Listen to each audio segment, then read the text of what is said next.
રાજ્ય સરકારના શહેરી વિકાસ વિભાગની સૂચનાથી ભરૂચ નગરપાલિકા દ્વારા આજે શહેરના મધ્યમાં હોસ્ટેલ ગ્રાઉન્ડ ઉપર સ્વદેશી મેળાનું આયોજન થયેલું છે। આજે એનું પ્રારંભ કરવામાં આવ્યો છે। લગભગ 46 જેટલા સ્ટોલ અહીંયા જુદી જુદી ચીજ વસ્તુઓના વેચાણ માટે ખુલ્લા મુકાયા છે।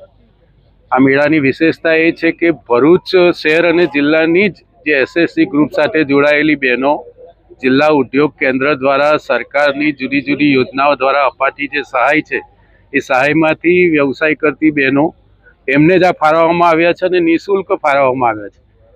આ મેળો 10 દિવસ ચાલવાનો છે। 1 માર્ચે પૂરો થશે। સવારે 10 થી રાત્રે 10 વાગ્યા સુધી ભરૂચ શહેરના નાગરિક ભાઈઓ બહેનોને મારી વિનંતી છે કે આ સ્ટોલની મુલાકાત લે અને અહીંયા જે ઘર બનાવટી ચીજ વસ્તુઓ બનાવવામાં આવી છે એસએસસી ગ્રુપની બહેનો સાથે એમને વધારે તાકાત મળે, એમની આર્થિક સ્થિતિમાં વધારો થાય, મજબૂત બને એટલા માટે પણ આપણે એને પ્રોત્સાહન આપીએ।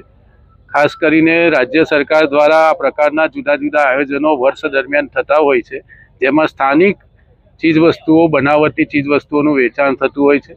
પ્રધાનમંત્રી નરેન્દ્રભાઈ મોદી જે લોકલ ફોર વોકલ અને આત્મનિર્ભર ભારતની જે વાત કરે છે એ વાતને આ પ્રકારના અભિયાનો દ્વારા ખૂબ તાકાત મળશે અને આપણા જિલ્લાની બહેનો એ આર્થિક રીતે મજબૂત થશે।